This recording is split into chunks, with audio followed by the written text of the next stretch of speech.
Hey guys, it's Mark. It's Michelle. And we're running a little late, but that's okay. How are you guys today? It's another episode of This As Mark and This As Mark and Michelle. This is Mark and Michelle. This is the man who thought he was holding a blender cup and shook my smoothie all over the place. Yeah, had to clean that up. But anyway, got it cleaned up and we've moved on. So, but we're moving on again today. Let's see, we're going to continue on with autism lingo words. Do we end up with intuition? No, we start with it. Start with it? Okay. So we're going to start with the word intuition today. So intuition is the ability to acquire knowledge without recourse to inference or conscious reasoning. Now, in other words, and most people know what this means kind of inherently without having to. Implicitly. Hey, and nice pun there. Thank you. If you could call that a pun, I guess. But play on words. There you go. And but intuition is getting information when you didn't ask for it or aren't searching for it, or you might be searching for it and then sometime later, a few minutes later, an hour later, days later, it flashes into your head and you're like, oh, right? It's a hunch, a gut feeling. Are you telling me that you get that now?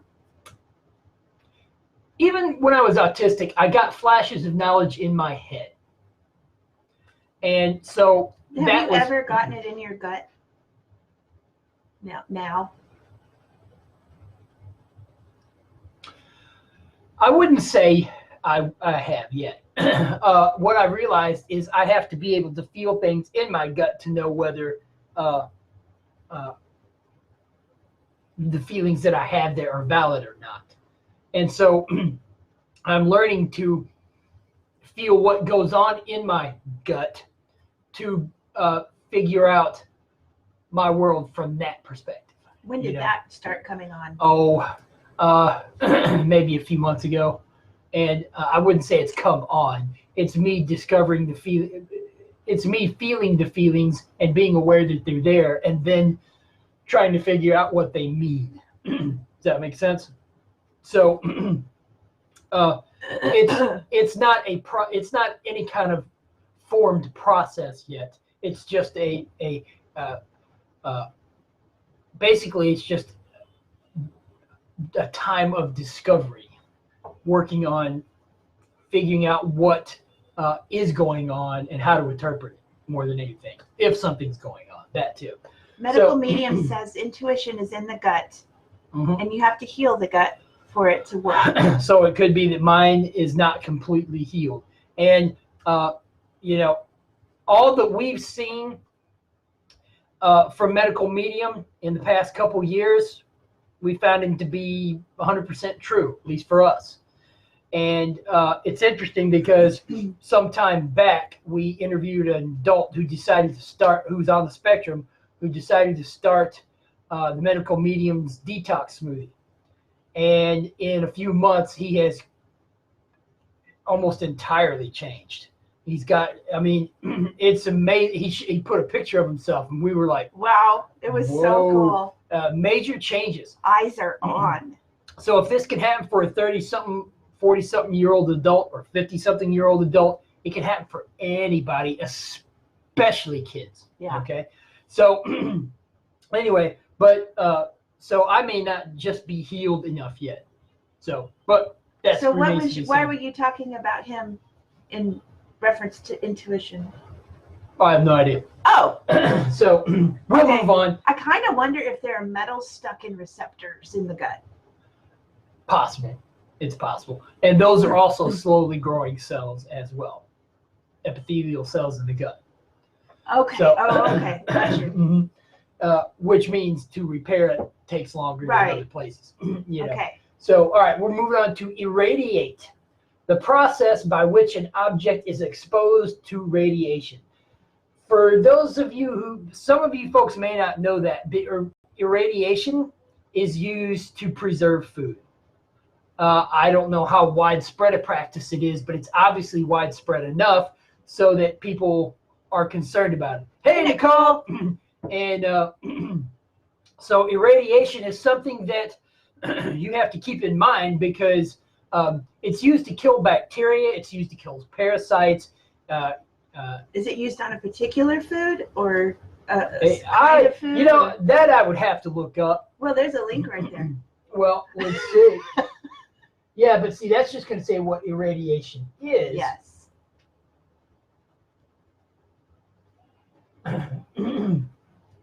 Let's see.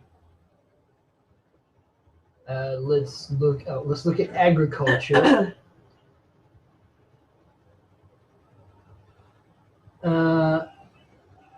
Okay, irradiation of seeds and germplasm. Oh, I see. They're using irradiation in this sense to cause mutations in the seeds to get different cultivars of food crops. Let's see. Irradiation is employed to prevent the sprouting of certain cereals, onions, potatoes, and garlic. Food irradiation. Interesting. Fresh meat and poultry, including whole or cut up birds, skinless poultry, pork chops, roasts, stew meat, liver, hamburgers, ground meat, and ground poultry are approved for irradiation. So in this case, it's all meat, and which would kind of make sense. I mean, you know, lots of inherent bacteria in any living organism, but especially something as complex as a mammal like us, or cows, or pigs, or birds. You know, not that birds are mammals, but anyway. But so it looks like it's entirely meat, and apparently irradiation was used for assassination at one point. Yeah. Anyway, whatever. I saw that too. Yeah. So it's in the Wikipedia article on irradiation. It is.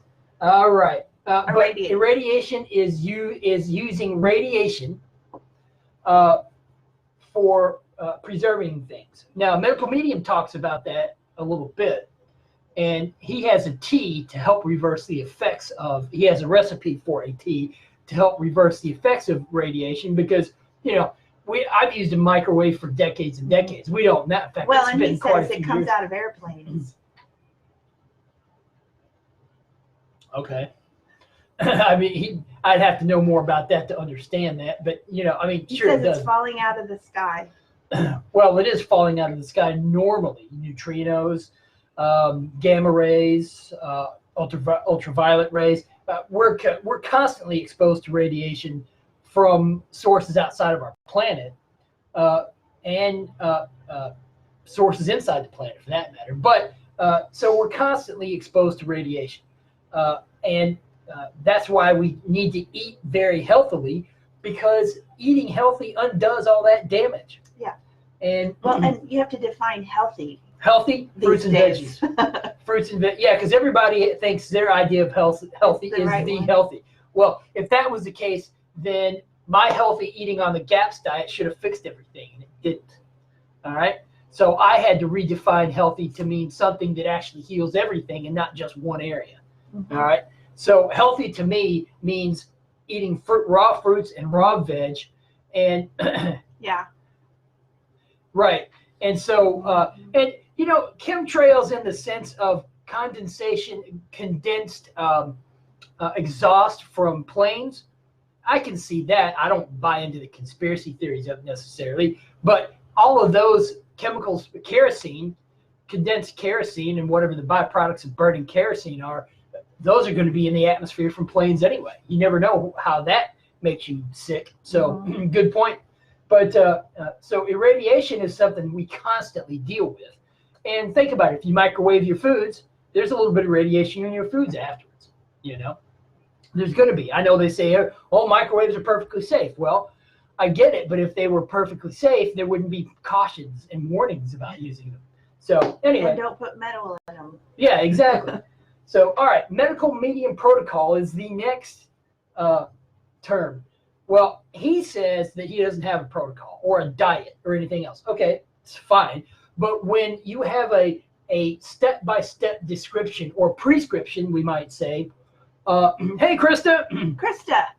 Been a while since we've seen Krista. Yeah, it's been a while. Hey, Krista. And so when you have a prescription for how somebody should eat, to me, that's a protocol. Because a protocol in biology for sequencing or for extracting DNA is a step-by-step specific method to get the DNA out of cells. Well, medical medium tells you do the heavy metal detox smoothie, do the lemon juice, and do the lemon water, and then eat fruit smoothies. You mean the celery juice? The celery juice, yeah, the celery juice, and then fruit smoothies and salads. And this kind of, that is a prescribed way of eating, and it's specific. So to me, it's a protocol. But anyway, for best results, eat vegan, raw, grain-free. There are many variations for slower detox, like potatoes and cooked foods. Celery juice and the heavy metal detox smoothie are major components to healing, as well as a list of foods to never eat. Now, that is the absolute bare bones minimum of the medical medium protocol. So, and I hesitate to go on because then I go down the rabbit hole of having to explain the whole thing, and I don't want to do that. Yeah, so, we put the link. And this is from the book, by the way. You can get this book for free. Yeah, Buried Alive, One Man's Journey Out of Autism. And that's on our website, www.healyourautism.com. So, all right, the next word is meltdown. Now, anybody with an autistic loved one in their life knows what a meltdown is. A meltdown is not a temper tantrum, even though I did have a boss describe mine as temper tantrums. Did you? Yeah, Michelle Allison at the Borders of Dunwoody. She goes, I don't know what it is with these little tantrums of yours, you know. But you then need I to didn't. quit mentioning people's whole names. Oh well, okay. Anyway, my boss at You don't even know where you yeah, are. I don't even care. Right? At Borders of Dunwoody. Well, but she didn't know what was going on, and neither did I. So what does it matter?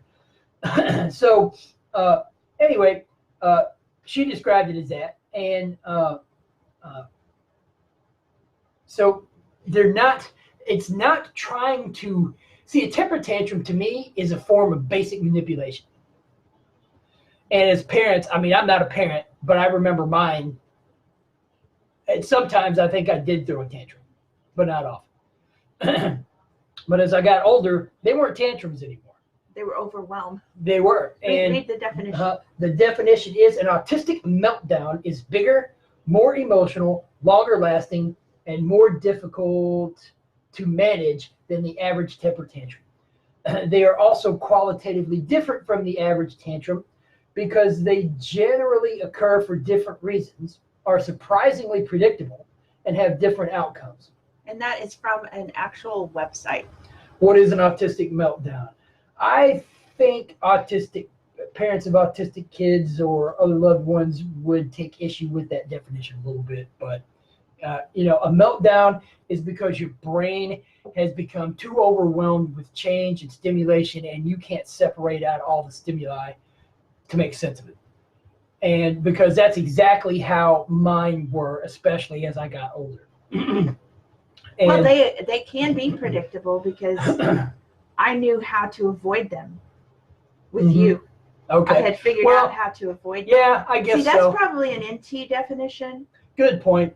Good point. And so, because I'm only speaking from the inside. Right, which is absolutely necessary. Yeah. Although, to be honest, I've never dealt with another autistic person's meltdown regularly enough to know how to avoid one. You see what I mean? So yeah, it's a good point.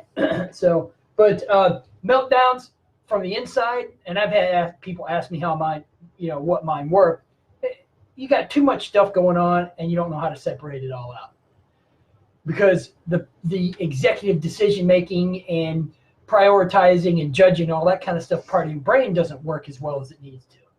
And so, you can't say, no, I don't want to do this. I want to do this. There may be basic bargaining during a meltdown, but I don't remember it. No, Yeah. you can't bargain with that. Yeah. You have to leave them alone. Yeah. You always I would walked just off. walk off. Well, yeah, once you figured out what they were, you just walked away. So, and that's how you deal with students who are melting down. Yeah. So Just be quiet. I stopped talking. Yeah, because any stimulus continues. Yeah, any emotional stimulus is extremely dangerous. Yes. And so a meltdown is exactly that, an overwhelmed brain that can no longer function because it's been overwhelmed. So I think I said that twice, but that was for emphasis. There's your recap. Right. And all right. Oh, mentor. This was a big word for me, although I didn't know it at the time. I was thinking about going to graduate school after finishing up the requirements for my anthropology degree, which I really enjoyed the anthropology. And I enjoyed the biology too. I just couldn't do it that well. And someone told me, well, you need to get a mentor, right? And to help you get through graduate school. And I'm like, a mentor? What's a mentor?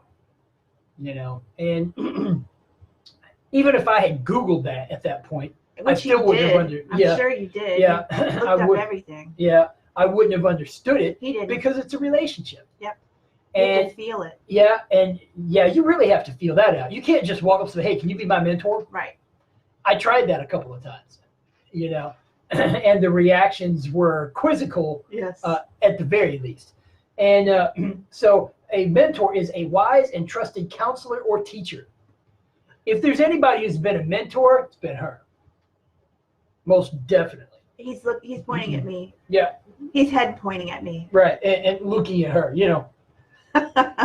So for those of you podcasters, you can't see the implicit body language. And but a mentor, and I actually had one at that point at the end of my anthropology degree. I didn't know it.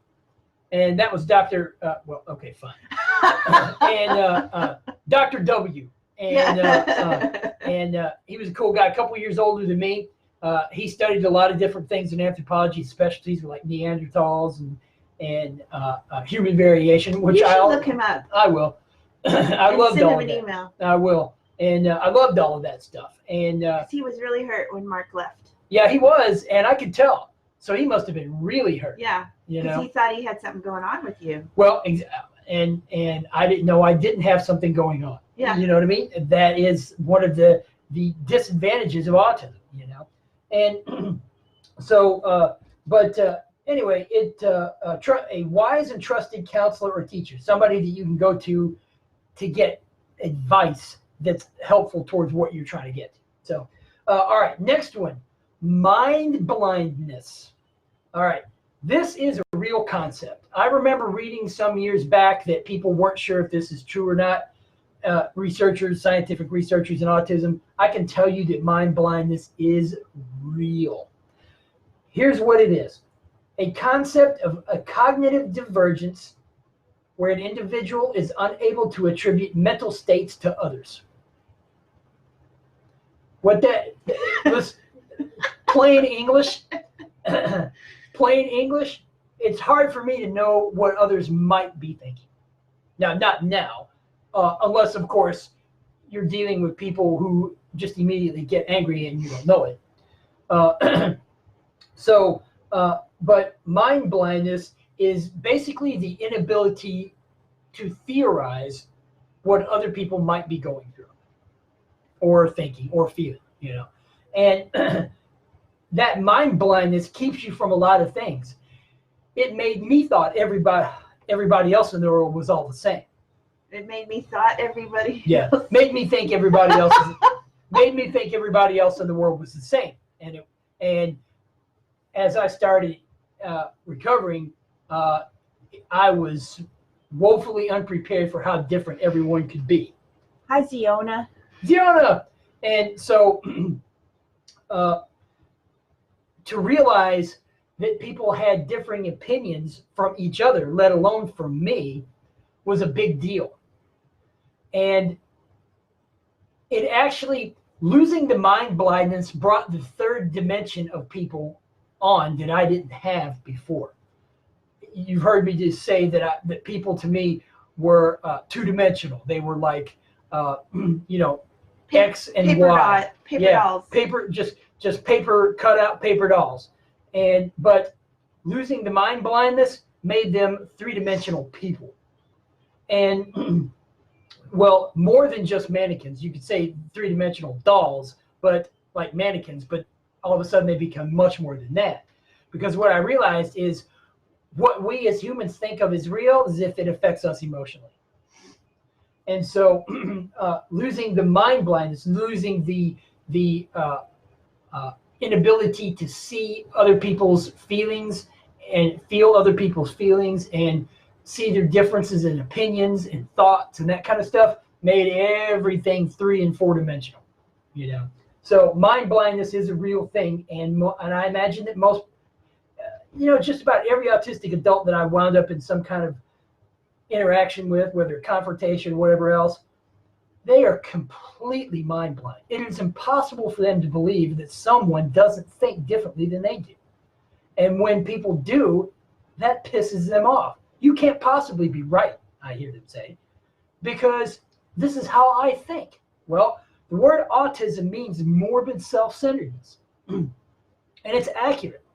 That is a completely accurate term. Not because people on the spectrum are purposely being self-centered, but it's because their brains only function in that one dimension. It's not their fault. It wasn't my fault, but their brains only function in that one dimension from their perspective only. And losing that mind blindness makes that autism, I'd say that would be the thing. Losing the mind blindness means you're no longer autistic.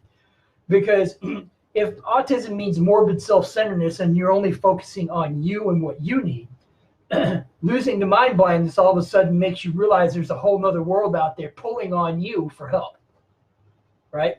Not that you can save that world, it's just that that is losing the mind blindness, you realize there's more out there than just you.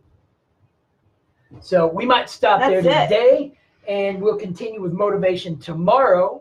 But anyway, guys, continue on with the celery juice, the heavy metal detox smoothie, the lemon water. Go to www.healyourautism.com to download our free book, Buried Alive, One Man's Journey Out of Autism. Excellent book. A lot of people have loved the book and found a lot of information in it pertinent to their lives. Then, once you're done with that, go to the next page, because you'll want to start your healing journey after you read our book, and you can download Heal Your Autism's Do-It-Yourself Guide, Healing Begins in Your Kitchen. It's a step. You're welcome, Ziona. Yeah, it's a step-by-step. How long did that take to understand? Oh, wow, we're going to have to cover it. How long did that take what? To understand that you were mind blind. Just a few weeks at first. But then as I healed and went on, and as I healed more, as I healed more, Nicole, I realized how extensive mind blindness really is. It's not just some small one simple trait that when it goes away, everything is fixed. Mind blindness actually keeps you from having empathy for others, because you can't, mind blindness keeps you from realizing that you're separate from other people. You are separate from others. We may all be connected spiritually on the spiritual realm, but in this physical existence, we are separate people. And we all have differing experiences. And that is something that I've seen in autistic adults. It is impossible for most of them to believe that someone else's experience can be different from theirs. She's seen this, and you know, and the mind blindness took a few years for me to actually, a couple of years to grasp and wrap my mind around how deep that actually went, because it affects everything in life, mainly relationships, because you don't realize how much you're not seeing. And the mind blindness, when it went away, all of a sudden I realized, wow, I'm missing 90-something% of the rest of the world because of my autism. Mm-hmm. So anyway, I hope that helped a little bit, but maybe we'll do a show on that at some point, because that could be, because it is an extensive problem. But okay, all right, good. Yeah, that's good. All right, see you guys. Have a great day. Bye-bye.